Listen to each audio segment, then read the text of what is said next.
My wife, 30F, admitted to a drunken one-night stand last weekend, and it has turned me, 32M, into a robot. I have been married to my wife Kate for 4 years, together for 9. Our relationship has been amazing, loving, and supportive.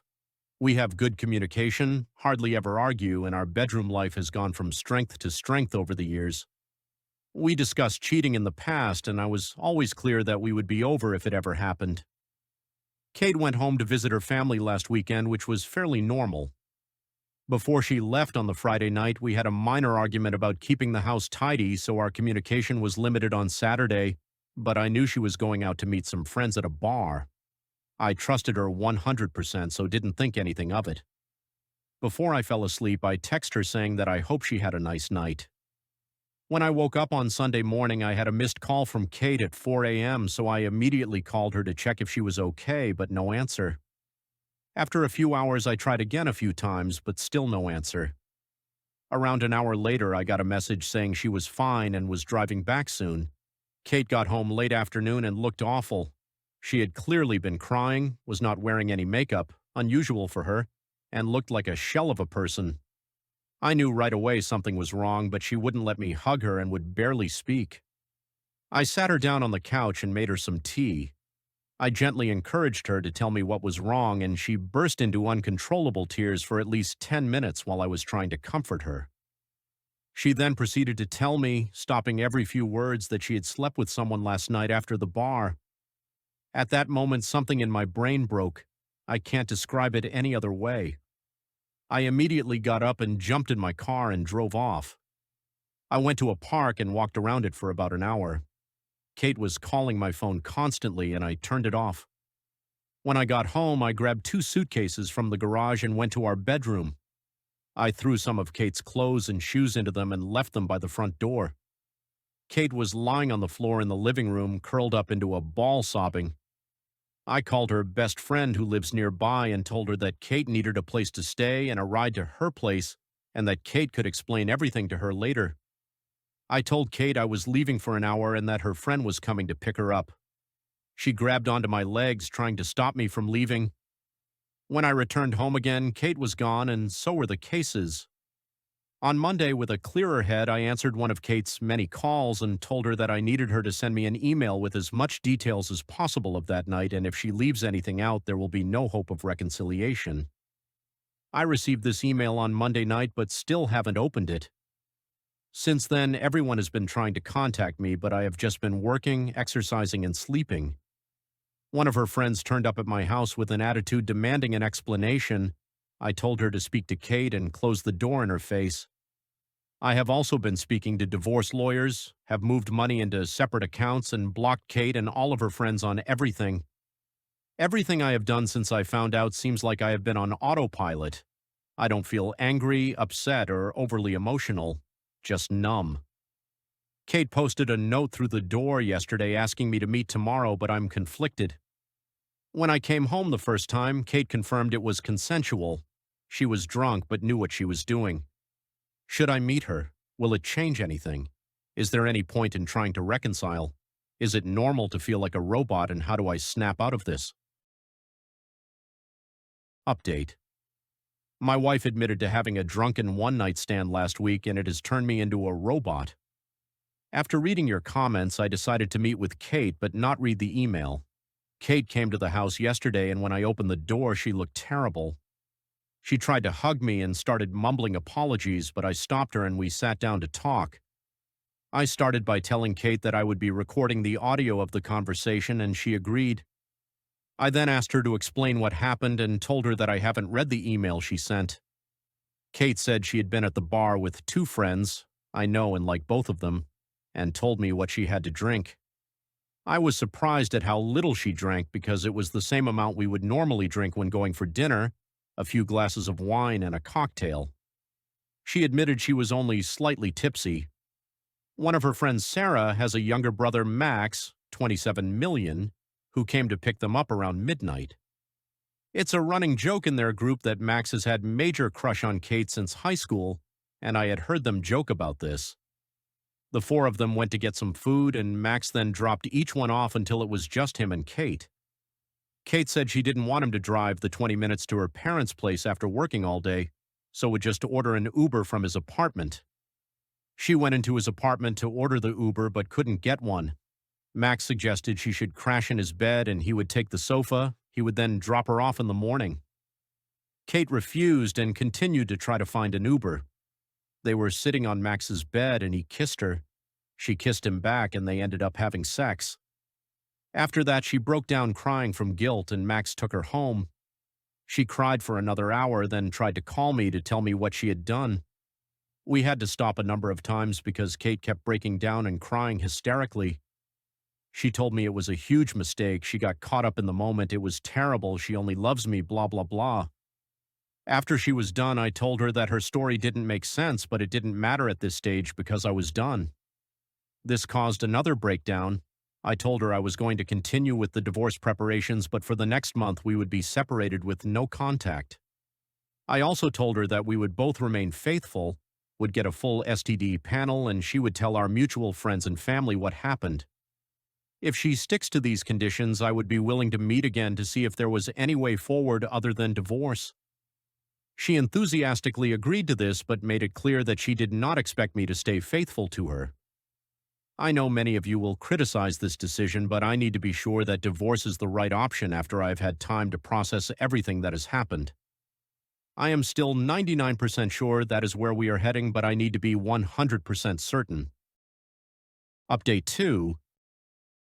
A few things have happened in the last week, so I thought I would make an update post if anyone is interested. First of all, I'm not in robot mode anymore. I have been having bursts of intense feelings of anger and betrayal, but have been keeping busy with work and exercise. My friends have also been great since they found out and have been dragging me out of the house to hang out. I decided to read the email and wish I hadn't. The story Kate told in the email was mostly the same, but there was no mention of going into Max's apartment to order an Uber. There were also pretty explicit details of what they did, for how long, and that they had apparently used a condom. I will never be able to forget this description. Many people who were originally criticizing me for kicking Kate out of the house have now apologized, but they can keep it. Kate's parents reached out to apologize, and I spoke to them because we had a good relationship before all of this. They begged me to try to work it out, but said they understood if I decided to get divorced. I didn't commit to either option. Kate's other friend that was there that night contacted me to tell me her side of the story. It mostly matched up, bar food home. She said Kate could stay over at her house, but she refused, saying she was driving home early the next morning. Max apparently insisted that he would take Kate home. The version of the story that she told didn't mention Kate trying to get an Uber, only that Max invited her in and she accepted. I asked her if she had ever suspected anything before, and she told me that about a year ago she went to meet Kate for coffee but found Max sitting with her when she arrived.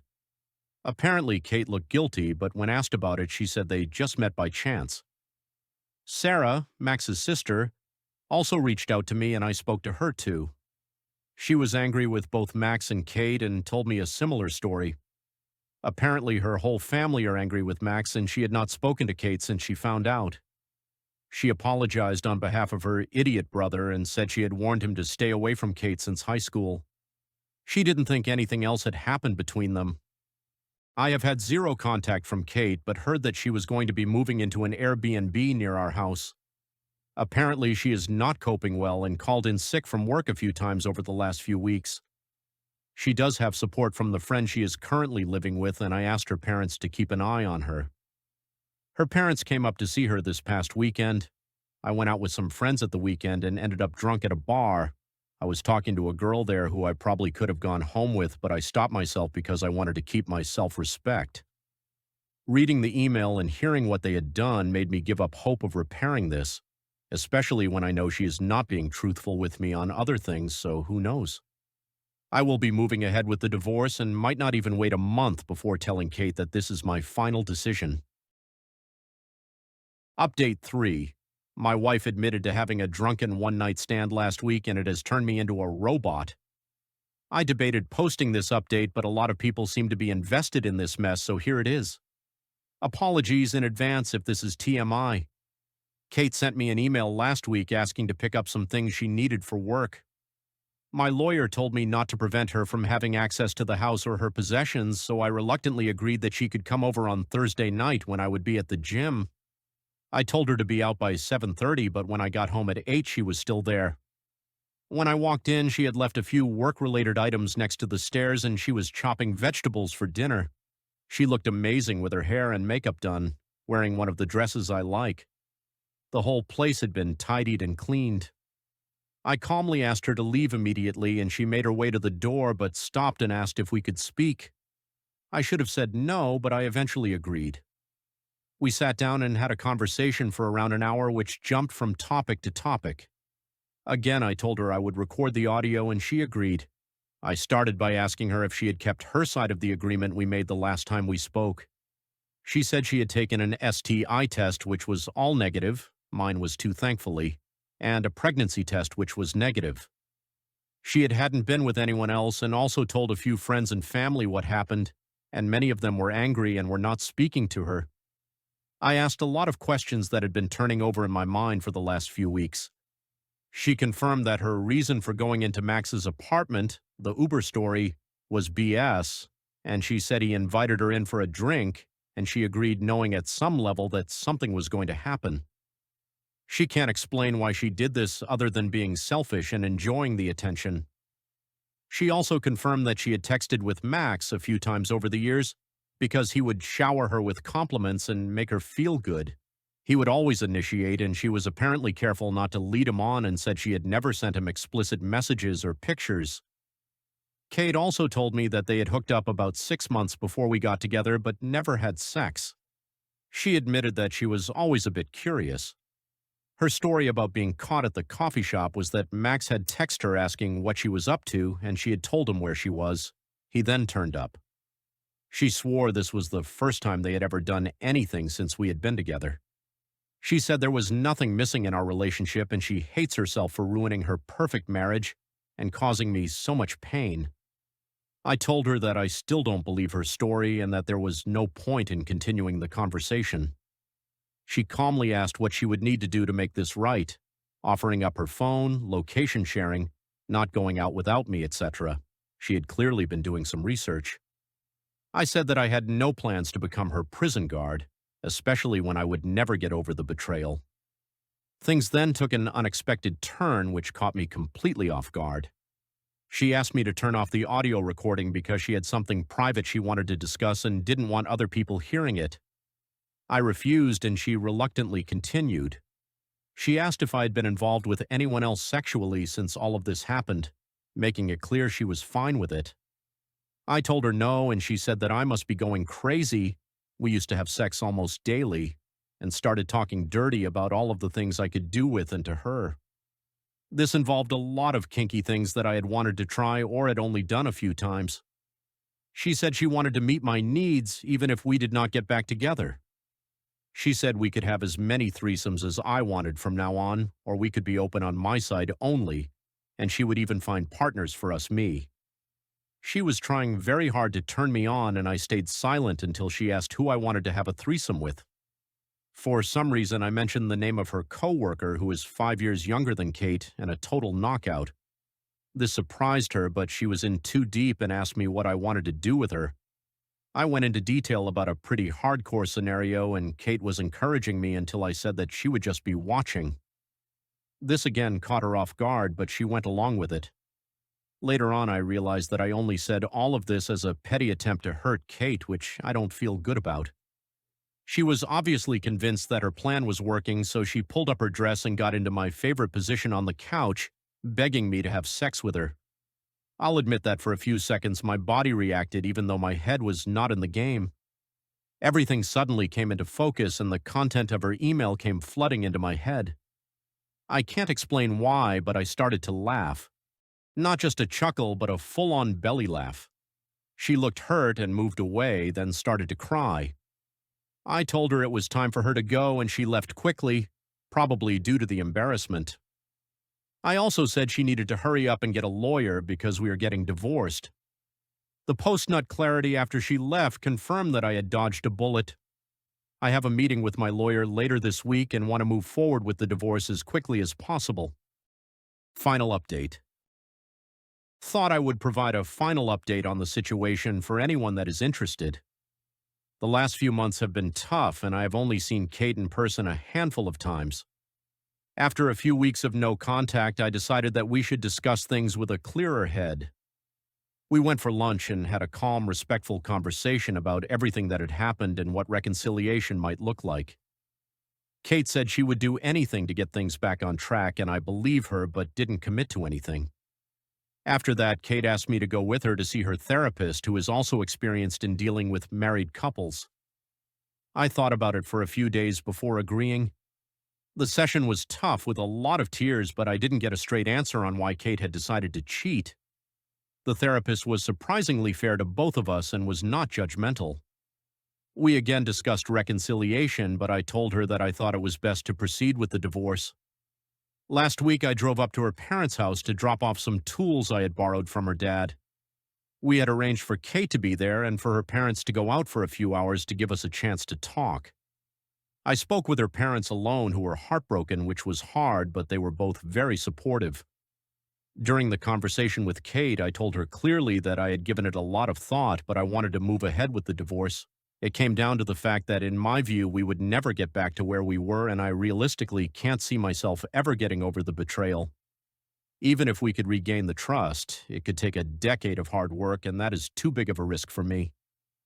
Kate finally accepted this, and we had calm discussion about how we would divide assets, sell the house, etc., and wrote an email to our respective lawyers.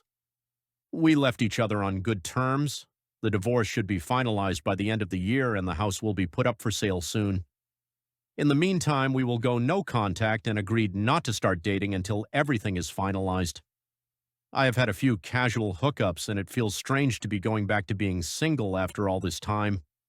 I have been hitting the gym, spending a lot of time with friends and family, and getting back into my hobbies. I'm optimistic about the future, and although I'm still devastated by the loss of my marriage, I feel that this has made me grow as a person. Thanks to those of you who have offered advice and support.